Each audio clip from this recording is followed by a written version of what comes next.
এই চ্যানেলে সম্প্রচারিত সকল খবরই সচেতনতামূলক এবং শিক্ষণীয়, কোনো কিছুই প্রভাবিত নয়। মিড ডে মিলের চালে পোকা এবং সেই ঘটনা নিয়ে গোটা এলাকায় বর্তমানে শোরগোল শুরু হয়েছে। রাজনৈতিক তরজাও। অভিযোগ পেয়ে স্কুল পরিদর্শনে এলেন স্কুল পর্যটক। সেখানে এসে তিনি গোটা বিষয়টা কিন্তু খতিয়ে দেখলেন।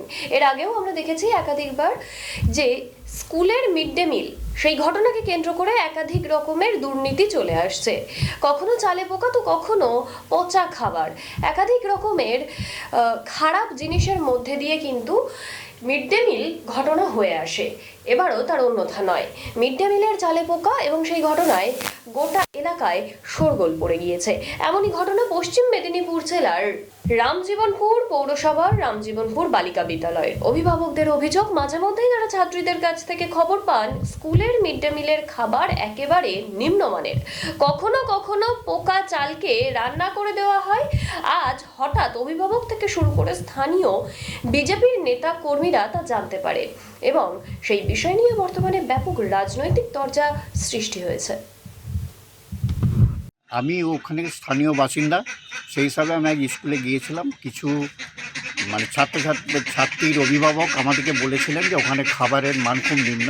সেই হিসাবে আমরা দেখতে গিয়েছিলাম।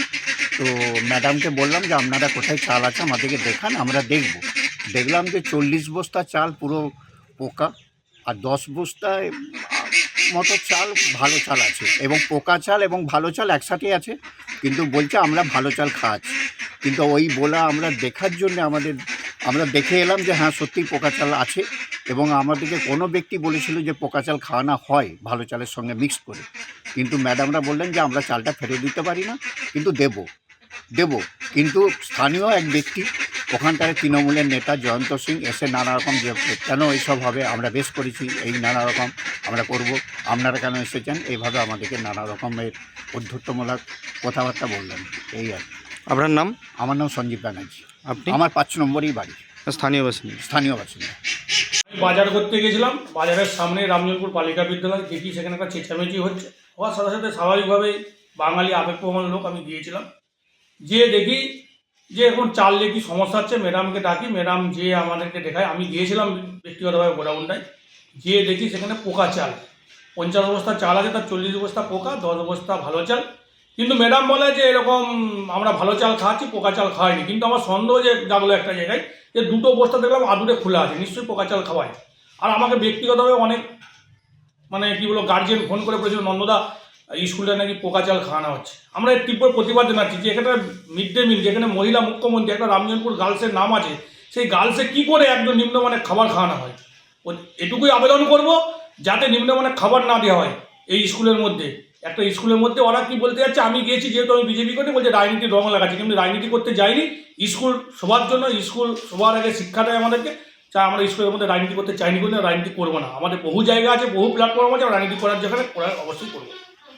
স্কুলের একজন অভিভাবক হিসেবে এটা বলতে পারি যে দীর্ঘদিন ধরে আমার কাছে বিভিন্ন অভিভাবকরা এবং ছাত্রীরা এবং আমার মেয়েরাও যেহেতু এই বিদ্যালয়ে পড়ে, তাদের কাছ থেকেও আমি শুনেছি এই অভিযোগটা, যে ওখানে বিদ্যালয়ে নিম্নমানের খাবার দেওয়া হয়, যেটা হয় একদম পোকা লাগা চাল।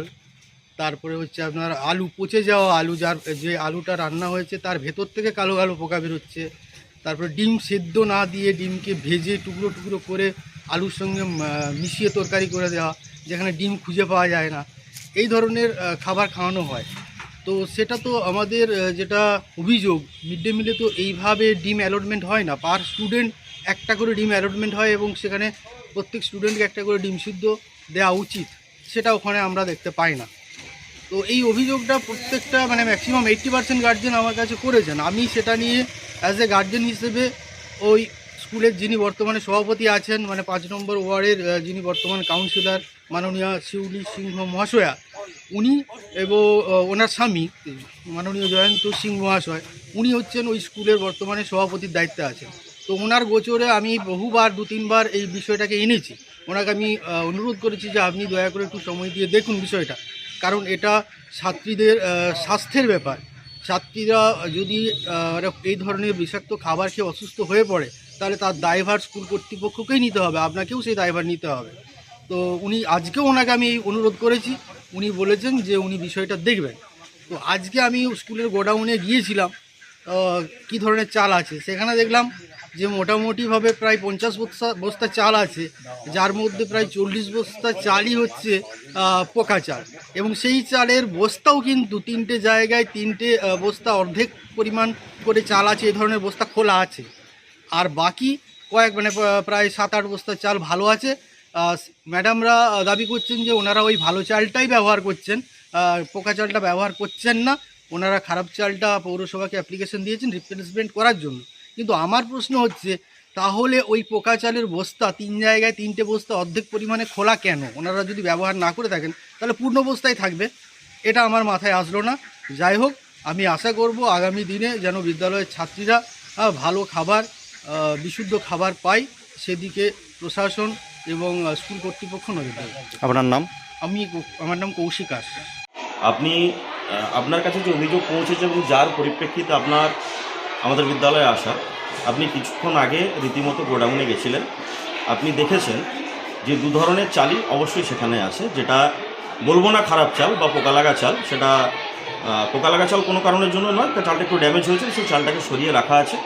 আর কারেন্ট যে চাল, মানে নতুন করে যে চাল এসেছে, সেই চালটাকেই ছাত্রছাত্রীদের খাওয়ার জন্য ব্যবহার করা হচ্ছে, এটা সঙ্গত।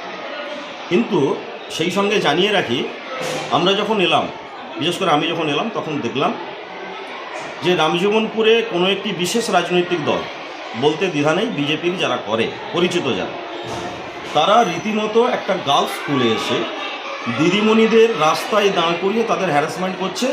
কী কারণে? যে তাদেরকে গোডাউন খুলে দেখাতে হবে চাল ভালো আছে না চাল খারাপ আছে, কোন চাল রাধা হচ্ছে। তো আপনার মাধ্যমে আমি একটা জিনিস বলতে চাই তাদের, যে আন্দোলন করা ভালো, কিন্তু আন্দোলন কোথায় করব, কিভাবে করব, সেটার একটু জানা ওদের উচিত। এটা একটা গার্লস স্কুল, তার ক্যাম্পাস, উইথাউট প্রায়র নোটিশ বা প্রায়র পারমিশন এখানে কারো প্রবেশাধিকার নেই, ইভেন আমারও না। আমাকেও ঢুকতে গেলে ম্যাডামের পারমিশন নিয়ে এখানে ঢুকতে হয়। তো সেই জায়গায় দাঁড়িয়ে তারা যেভাবে আজ ম্যাডামদের হ্যারাস করেছেন, বা যেভাবে রাঁধুনি যারা ছিল তাদের হ্যারাস করেছে, সেটা কিন্তু অত্যন্ত ন্যাক্কারজনক ঘটনা। আমি এর ধিক্কার জানাচ্ছি, প্রথম কথা। দ্বিতীয় জিনিস হচ্ছে, ওনারা মিড ডে মিলের চালটা নিয়ে অভিযোগ তুললেন। একবারের জন্য চোখে পড়লো না যেখানে বাচ্চা ছেলে মেয়ে যারা এই জায়গাটায় পড়ে, এই ক্যাম্পাসের মধ্যে একটা মন্দির আছে ভাঙা, যেটা যে কোনো মুহূর্তে ভেঙে পড়তে পারে। বিভিন্ন জটিলতার কারণে সেটা ভেঙে উঠতে পারিনি।